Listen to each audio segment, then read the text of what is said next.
So now that the PPP is over, what's next for small businesses? I know it's towards the end of the year. Does it even really make sense for you being a self-employed person to approach the EIDL program? Is it too far gone? We're going to talk about that in this video. You know, what are some goals that you have for 2022 as a small business owner? Let us know below. Like, are you just trying to get out of debt? Are you just trying to stay afloat? You know, what are some of your business goals that you have for next year? Let's beef up the comments with that. So we like to thank you for watching Stormy Madison, Stormy Matt TV, where we talk about everything business, everything real estate.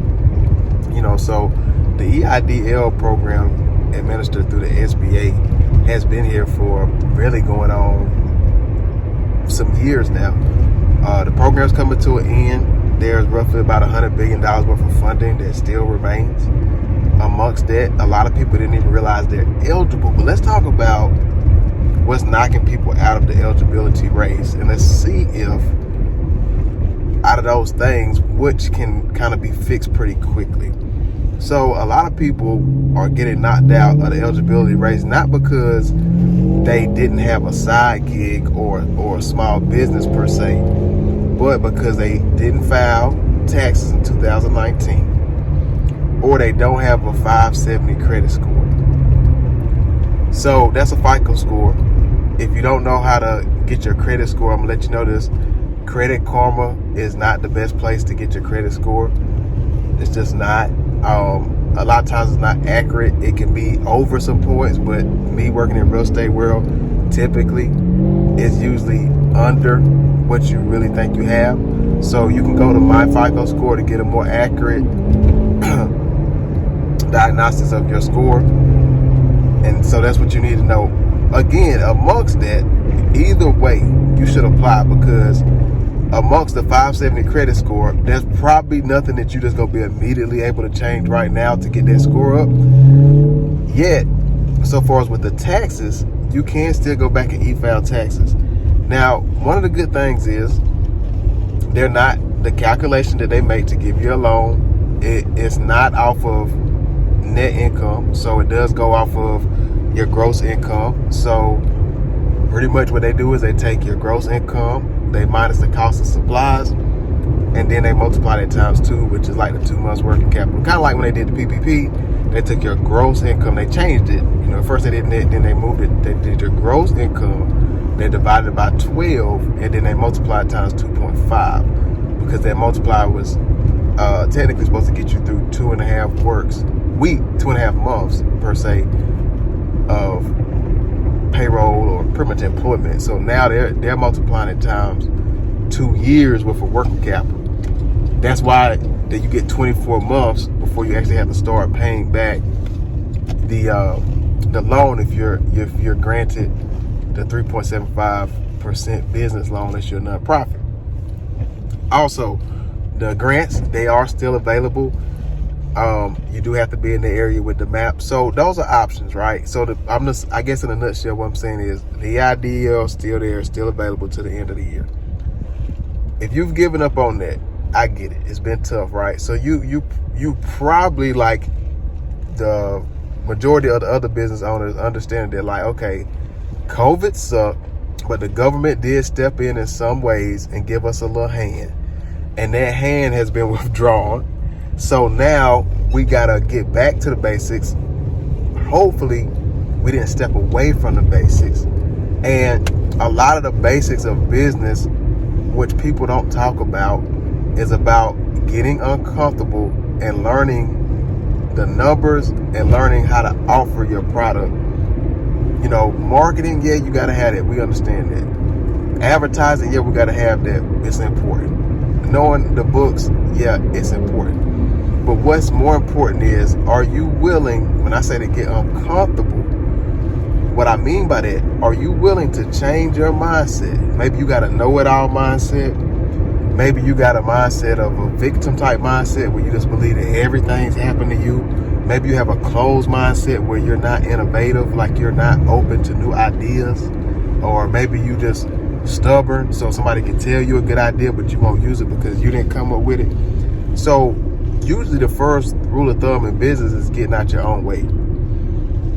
One of the second ones is just really keeping it super simple, because you don't have, we already so distracted, so you don't have time to be trying to manage all these distractions. So you got to come up with a proven system and keep that system super simple.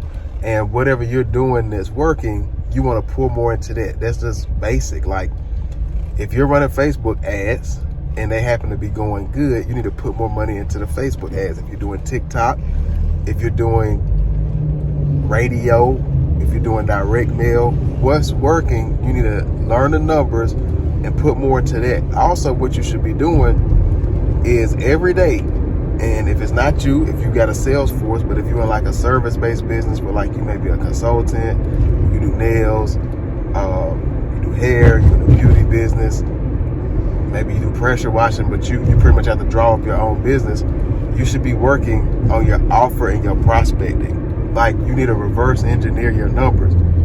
So it's easy for somebody to sit here and say, hey man, how much do you want to make out of your business each week or each month? You can say, man, I want to make $1,500 a week. Wow, that sounds good. So when you reverse engineer it, you say, okay, well, what's my average, client, what's my average cost? Like, what does my average client pay? Just break it down, right? So if the average client pays $150, you know that, okay, I need 10 clients per week, because $1,500 a week divided by 150 is 10. Okay, so that means I need 10 clients. So then you say, man, I just need 10 clients. Okay, that's not enough though. So how many days are you working? Are you working 5 days a week? Okay, if you're working 5 days, you need on average 2 clients a day. So now you're breaking this thing down, you reverse engineering it all the way down. So then you say, okay, I need 2 clients a day. How many people do I need to talk to, usually the day or the days before, to get 2 clients, or to drum up 2 leads? So what's your conversion ratio? Like, if you offer to 10 people, or 20% of the people set an appointment to be with you, or 20% of the people buying a product, or maybe it's 10%. So now you need to talk to double the amount of people to get the numbers that you want to obtain. So what you really want to do is, what you're saying in a nutshell is, how many no's do I have to see, or not right nows do I have to witness before I can get to the yeses that I'm looking for? So the reason that most people end up being frustrated is because they don't understand how many no's it's going to take them to get a yes. And all the other businesses that are big businesses, they understand the conversions that of how many times you shoot the ball, how many times you probably going to score. So it's the same thing in your business, but it's hard typically in the beginning because you don't have enough numbers, and the no's make you upset because you don't really understand how many no's you're supposed to get through to get to a yes. So what I mean by that is, right, if you're out here and you're offering let's just say you're offering like a life coaching, you're like a consultant, okay, and you want more clients. So the thing is, you done offered it to 3 clients, or leads, if you would, 3 people in your sphere, and none of them have done business with you. They say, okay, I'm gonna get back with you, this, and the third.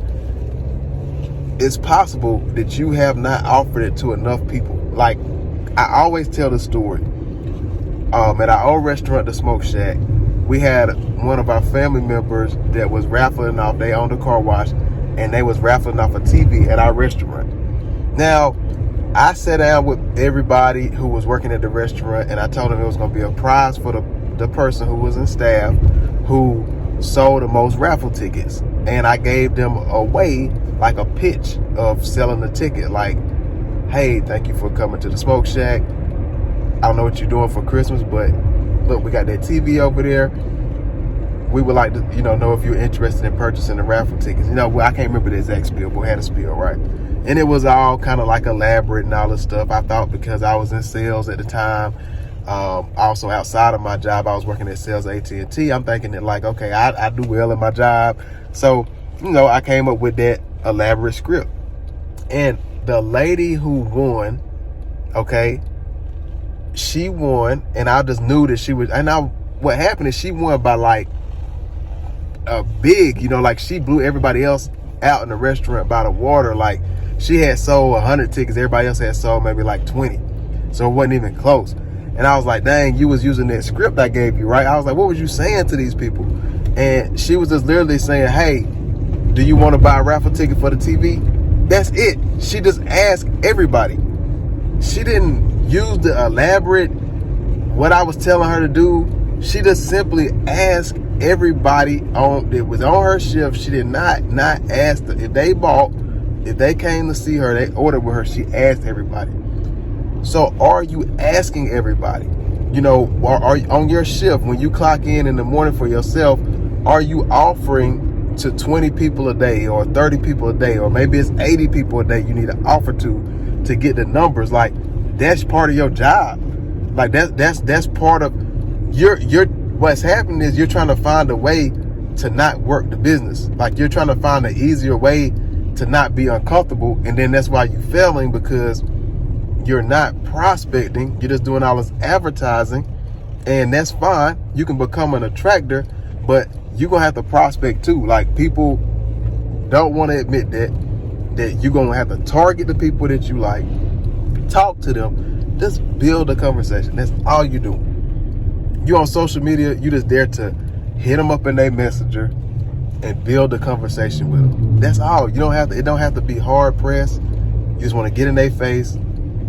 Once you get in their face, reciprocity. When you give, if you start dialogue with them, they want to have dialogue with you. Tell them about what you're doing, and you get them a call to action. All right. So that's number one. Is you gotta definitely be, starting conversations with people. You gotta be open and starting conversations every day. Prospecting kind of scares people. That word prospecting scares people. Let's say every day you're gonna have conversations. And then from the conversations, initially you may just start off with a pen and paper, writing down or typing it, right? But eventually you're gonna get into systems. You're gonna buy into a SAM card or a Kartra or Wix platform or MailChimp. You're gonna buy into a particular automation system that's gonna make it easier for you to stay in front of you. Like when you get Nike emails and Nordstrom and Dillard's and Publix, wherever it's not nobody's sitting at the computer saying, let me send out these 100,000 people emails. Nah, man, it's on the automated system. So it's already set up. They've set all that up. So that's where it's at. So in a nutshell, what I'm saying is, it's always the things you can't see.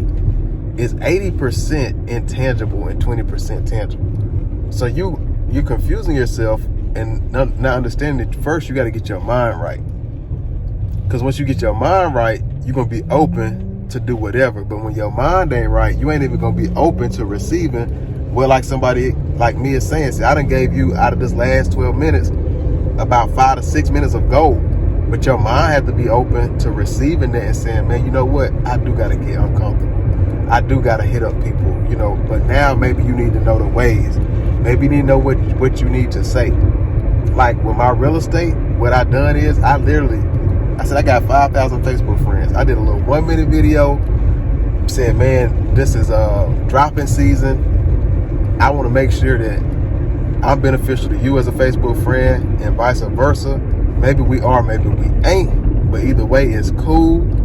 And what I did is I put a little message below that and say, hey, if you want to continue to be friends with me, visit this link. And I made a quick little survey and said, do you want to be Facebook friends? Yes or no? And then it goes on to ask them like, hey, are you interested in real estate? Which they know that I do because I put that in the message. And if so, what part? And so now I got surveys. I'm getting appointments because I linked all it together.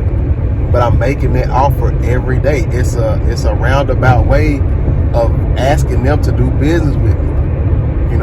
So you got to find that same roundabout way in your own way, if that makes sense, to do the same. So if you need help with that, definitely feel free to contact me below wherever you see this at, YouTube, Facebook, and let's link up and to see if it makes sense. Let's see what we can do to help tweak your offer. What are you telling people? What do people want out of your business, or are you offering that? And if we can make that happen, then it can be a lot more easier and simple for you. So again, I appreciate you watching with Stormy Matt TV, with everything business, everything real estate. I know that was a little mind warp, and I want that to sink in your mind, because I understand, but I truly understand you. If we ever can get out our own way, it's so big. So it's a blessing to be here. If you're watching, you're blessed to be